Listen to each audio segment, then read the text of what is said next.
Hello everyone, today I'm going to be talking about DC versus Vampires, this book right here. We got 2 issues out right now, and surprisingly this book is really good. Again, only 2 issues in, but I am really enjoying it. Now, when you first look at it, you might think this is Deceased, but with vampires, but the story is actually much different so far, to where Deceased was much more of just an apocalyptic book, like overall chaos, people are turning to zombies, everything's going crazy. This book is a bit more slow with the apocalypse part. Like, vampires are slowly like invading certain spaces and taking over more like undercover, instead of just like, oh, we're just zombies going around destroying everything. So I find that aspect really interesting. But for this video, I'm going to be doing the first part non-spoilers, so no spoilers, and the second part with spoilers, so I'll have that time stamped, so that way if you want to avoid spoilers, you can avoid them. Anyways, let's first get into it, talking about this first issue right here, and also the creative team real quick. This is written by Matthew Rosenberg and James Tynion, who are 2 guys that have written comics that I've enjoyed and comics that I have not enjoyed so much. So that's why I was a little, I don't know how this book's gonna be. But the art is done by Otto Schmidt, who's a great artist. I love pretty much everything he's done. He's great on Green Arrow Rebirth. He's great on Hawkeye Freefall. He's great in freaking everything he does. So anyways, let's talk about this book. So without going into spoilers, the basic premise is the vampires have had this like vampire queen that kept them from taking over, like trying to take over the humans and like have wars with humans. She like kind of kept them in check and like had them in their own world and kind of separated humans and vampires. She's been killed. You don't know who killed her yet. That's part of the mystery of this book, is you don't know who killed her, and they have this whole plan to sort of slowly take over the world and eradicate the human race. They want to commit genocide of the human race. So that's the plan of the vampires. We learned this from the main character from I, Vampire. I've never read I, Vampire, so I don't know anything about this guy, but he found out about this because he used to be lovers with the queen of the vampires, and so he's like, oh crap, and he goes and he tries to find her, kill her, and he searches, and everything takes him to the Legion of Doom. Stuff happens there that I won't spoil right now, and then he goes and he tries to tell the Justice League. Other stuff happens that I won't spoil. But anyways, yeah, that's kind of the premise of the first issue, is that the main character from I, Vampire goes and tells the Justice League that, hey, there's this thing going on with the vampires trying to take over the world. We don't know who's vampires and who's not. There's a lot of things going on. We don't know who killed his vampire queen. And it's really interesting. And the second issue, we see that Green Arrow somehow knew all about this. Green Arrow knew about these vampires infiltrating certain spaces and being on certain teams and stuff of heroes and villains, to where no one else knew. So Green Arrow is on this badass mission to go by himself and just kill all the vampires he can. It's really cool because he doesn't trust anyone else, because he doesn't know who's vampires and who's not. So he is going on his own mission to just kill whoever's vampires. It's so cool. There's like these villains that meet up, and Green Arrow shows up out of nowhere and is like, one of you's a vampire, and he figures out who it is, like, because the person's like, oh crap, and then he just kills them. And then he's like, there's a lot of vampires everywhere, and like goes off. He's only in the book, and it's only in issue 2 for like 3 pages, but he's the coolest part. Like, Green Arrow, I love that idea. I think that's such a cool element to the story, of like, there are all these other people that like just found out about these vampires, are freaking out, and like, who's vampire, who's not. Green Arrow's just cool, calm, and collected, and is just like going out on his own solo mission because he doesn't trust anyone else to go and take out some vampires. I think that is sick, and I love it, and I'm excited to see more Green Arrow in this book, because we haven't seen Green Arrow in a while, because I don't count Bendis as Justice League.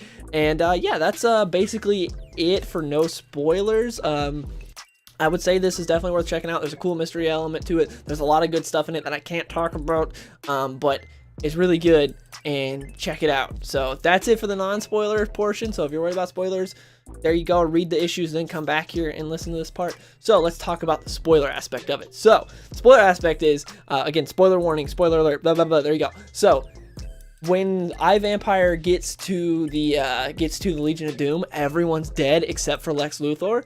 And Lex Luthor tells him that they can't turn him, and they refuse to kill him, so he's just their plaything to torture. And then he gives him a I, Vampire vial of his blood and says, let everyone know that I saved the world. And so that obviously leads us to believe that Lex Luthor somehow did some type of cure in his blood where he can't be changed. Because they're not refusing to change him. He didn't say that. They're not refusing to turn Lex Luthor into a vampire. They can't. There's something that he did to himself that he can't be changed. So that's why he gave him the vial, and that's why they've been torturing him. And then he gets killed, and I thought that was a great moment with Lex, where Lex is like, I killed a ton of them, but now, you know, I'm in this state where I can't do anything. They just torture me every day. So then he leaves there. He goes to the Hall of Justice. Well, he was at the Hall of Justice first. The timeline's a little mixed up. But at the Hall of Justice, he's telling Hal about everything. Hal tells him the rest of the League ain't there. Also, one of the Wonder Twins is there with Hal, and he's telling him all about this. And then Hal kills the Wonder Twin because he knows about the vampires where no one's supposed to know. And it's revealed that Hal is a vampire, and Hal kills the vampire guy. And I thought that was really cool that it's Hal, because you can do some gnarly kills with Hal's powers. I think that's really cool. Now, we have seen an evil Hal in canon, so it's not exactly original seeing an evil Hal, but I'm excited to see how this goes. Also, I really hope the book does stress that, yeah, Hal is, you know, changed by this vampire, you know, mind control. It's not like Hal just became a vampire, is like, now I'm evil, you know. I hope it's more of like, yeah, it's clear that it's not Hal doing this. It's like Hal turned evil because of this. So hope that is, but I like evil Hal in this. I think he's really badass, and him just putting the one Wonder Twin into a blender was sick. And so he thinks no one else knows about this, but what he doesn't know is the vampire guy went and stopped by Wayne Manor first, because Lex Luthor, when he was dying, gave the address to the vampire, because Lex Luthor knew that Bruce Wayne was Batman, and so he gave the address, and he says, go here with my vial of blood, because I guess he figured that if anyone wasn't compromised, it was Batman who wouldn't be compromised. So he goes there. Batman's not there. He leaves a note with Alfred.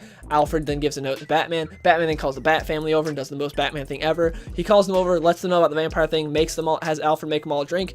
The trick is that drink was made with holy water, so if they were already a vampire, they would have died. And so it's like, yeah, that's very Batman. Then he has them all like hold onto a cross, and he also like had his like stove blessed or something, so if Alfred was a vampire, he would have exploded on the stove. And it's like, it's the most Batman thing ever. Of course he's gonna do that. We also get like some good moments between the Bat family there that I enjoyed, and I love the sort of 80s version of Nightwing that Otto Schmidt draws, like with the sort of sideburns and the longer hair. I love it. And then Batman shows them what they're going to be doing to these vampires, because he goes and he takes them and shows them, he's like, these are our new tools that we're going to be using for this. Batgirl's like, these will help us catch vampires? And Batman's like, yeah, half measures aren't an option anymore. We're not trying to catch them. And Dick is like, well, so we're going to kill them? And Batman clarifies that, yeah, you can't kill what's already dead. So the Bat family is going to be using spears and crossbows and any number of weapons to kill vampires, which I think sounds awesome. Seeing the Bat family just go out and just slay a bunch of vampires is going to be sick.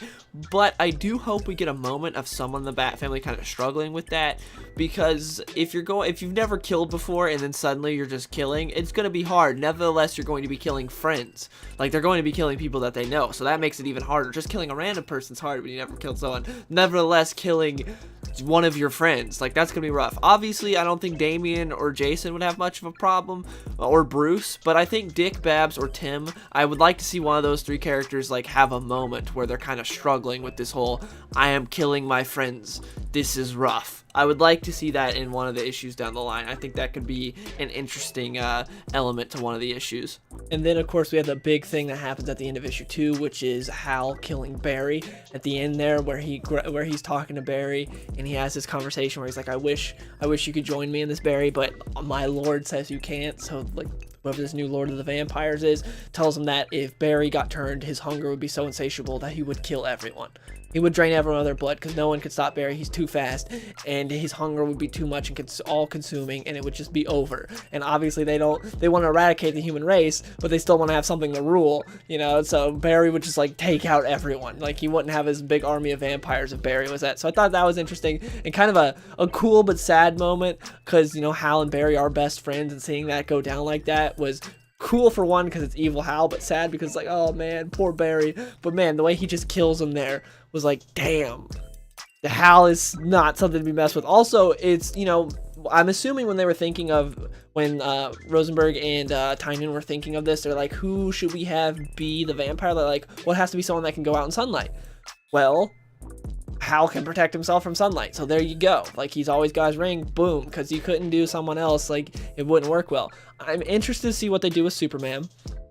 I'm assuming they're just gonna kill him, because when Superman's fought Dracula before, like actually in canon DC, you know, his sun's kind of his thing. Sun radiation gives him his powers.